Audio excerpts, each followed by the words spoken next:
সুপ্রিয় দর্শক, আজকে আপনাদেরকে যে ট্যুরটি দেখাবো সেটি অত্যন্ত চমৎকার লোকেশনে ঢাকার কেন্দ্রবিন্দুতে কাকরাইল রাজমণি শাখার উত্তর পাশে প্লটটি মুসাফির টাওয়ারের পাশ দিয়ে পেট্রোল পাম্প গল্লির ভিতরে আপনার 20 ফিট রাস্তার সাথে এখানে টোটাল 21 কাঠার জন্য 3টি ভাগে ভাগ করা। 2টা বিল্ডিং আছে, 6 কাঠার উপরে একটা বিল্ডিং এবং 5 কাঠার উপরে একটা বিল্ডিং, 3 তলা ও 4 তলা আর 10 কাঠা খালি জমি।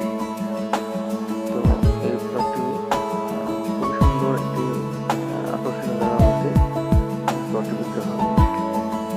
উত্তরমুখী জমির ফেস এবং 20 ফিট রাস্তা, মোটটা প্রায় 150 ফিটের উপরে হবে। জমির সাথে গ্যাস লাইন, বিদ্যুৎ লাইন, ওয়াসার লাইন সকল কিছুর সংযোগ আছে।